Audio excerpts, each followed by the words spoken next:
let us begin our adventure in... We're wasting time here. Shut up, Maiev. The end draws near. Anyway, let us begin our adventure in the Tomb of Sargeras. I can wait no longer. Thankfully, this is the last dungeon crawl mission for quite a while. The main thing you want to be doing in this mission is not so much getting through it, it's finding all of the orb shards for the optional quest, because it's a pretty good item that Maiev can use throughout the rest of the campaign. Because, yep, we're stuck with her through the entire campaign until the last bloody mission. Justice will be done. Fuck. So, as you saw, I went north through that gate. You don't have to go through here. In fact, there isn't really much to pick up. If you head left, you can kill some skeleton warriors, and one of them's got a greater potion of mana. That's not too great. But on the right, there's a barrel you can break open that contains a rune of spell shielding, which means you'll be immune to one magic attack. And if you don't get hit, it lasts forever.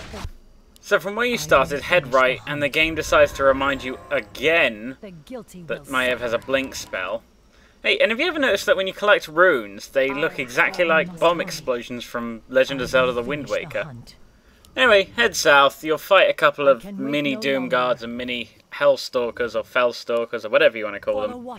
You're supposed to go left at that section to continue around the path, but if you turn right you can fight another Doom Guard and a Fellstalker. And I'm sorry I forgot to turn Skype off. But anyway, once he's dead, if you walk up against this wall you get attacked by a couple of elementals. Maiev herself can blink up there, and that's where you can find the first orb shard. It's not the way you're supposed to get there, but you might as well collect it if you're there. Yeah, anyways, back to where you came, head through the gate and head south. Round here, deal with the Fellstalker, and head up the stairs to your right. You can find the second orb shard if you get up here and blink Maiev to this ledge. Head round, deal with some skeletal warriors and some skeletal wizards and eventually some giant skeletons. And then blink over the ledge and there it will be. I will finish the hunt. Continuing back up the stairs, you'll be given another optional quest where you have to find rocks and break them open to get more troops in. This time you'll be given 2 bears, which is pretty cool. There's a switch here that opens a door that was actually on the stairs that you passed. But before you go down those stairs, you want to go to where the bears came in and see these rocks and blink past the rocks, follow the path round and pick up the next orb shard. Next, head back down the stairs to where you saw that door open. There are a couple of sluggy slime monsters here, but I didn't even bother fighting them. They don't drop anything useful.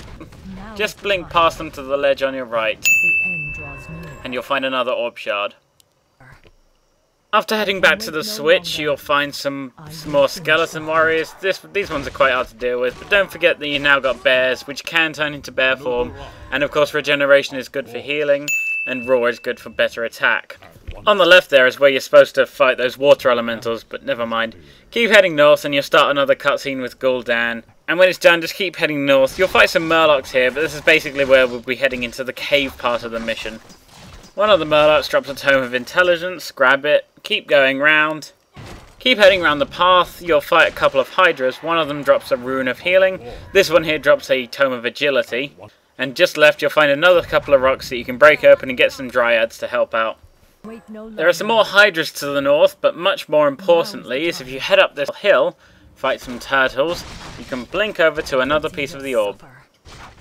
I can wait no longer. Sticking a sentinel on the tree just by the ramp will give you line of sight onto this little ledge. Up here is another piece of the orb. Continue heading east, there's some more Hydras here. Once they're dead, what you want to do is stick another sentinel on the tree that's right there. This will give you line of sight into this little hole. Blink Maiev in and one of the turtles dies and gives you another orb fragment. Further east there's more lobster creeps. God, this dungeon really is a crawl, isn't it? Anyway, blink Maiev over the bridge there and activate the switch to raise the bridge so your other troops can come along. There's some turtles to the north here. You don't have to fight them, but for some reason one of my Dryads thought it would be a good idea to provoke them. Anyway, keep heading around the path and eventually you'll find some more Naga to fight.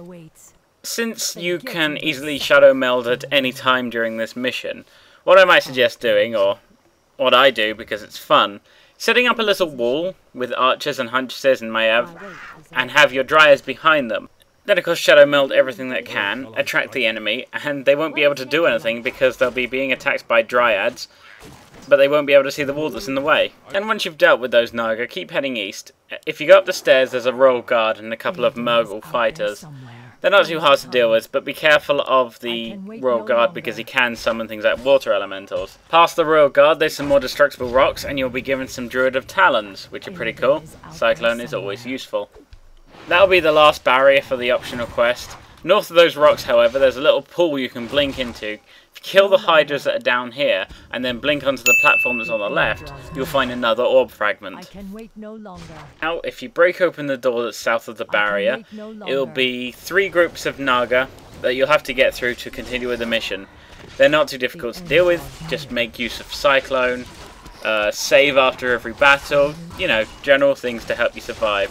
Don't forget Fan of Blades. And remember that your Dryads can dispel frost armor. After the final cutscene where we talk about gul'dan, this is the point of the mission where you want to go around and make sure that you've got all the orb fragments. The last 2 can be found right here. For the first one, take Maev north, blink to that rune, and then blink across the path that you've walked across where you're fighting the Naga. The next one can be found here. Head to where you left your troops, and then blink Maev down to that rune. Round the corner, you'll find the last orb fragment. Congratulations! It'll grant you HP regeneration, plus 10 damage, an aerial attack, and 3 more points to armor. Now it's time to fight the final group of Naga. Just rush in there, use Roar and kill them. One thing I would suggest, definitely, is don't bother using Cyclone on Royal Guards. Use it on the Myrmidons, because the Royal Guards, they're above level 6, and it only takes them about 8 seconds to get out of Cyclone, whereas things like Myrmidons will be stuck up there until, well, the end of the battle, really. Having trouble dealing with the final group of Naga, you can pick up a Furbolg north of where they are, and a couple of stone tokens, one of which is south of here, and the other one is in the pit that you had to blink into. Now prepare yourself for the final showdown with Illidan. Once you break down this door, there will be no turning back. To be continued. Next time, in the tomb of Sargeras.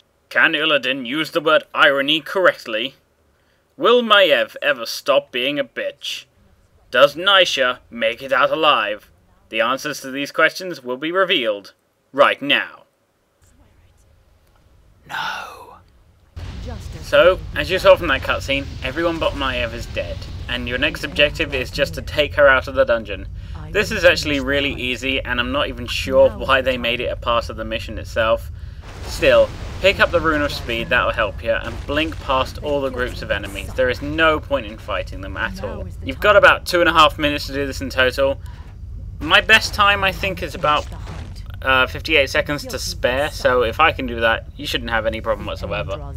One final tip is, if you can get somewhere quicker by blinking, then do it. If you've got to run down a long corridor and then double back on yourself, it's just a waste of time.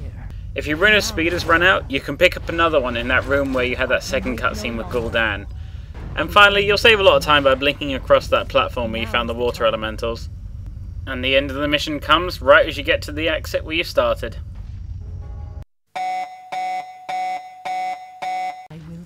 There's a manual of health you can pick up just past the second door where you fought that first Doom Guard.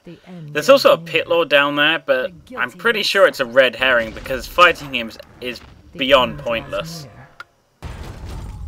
On your way out of the dungeon, you can also pick up a Gauntlet of Strength +3 that's being guarded by a Hydra, but I don't really have a use for it.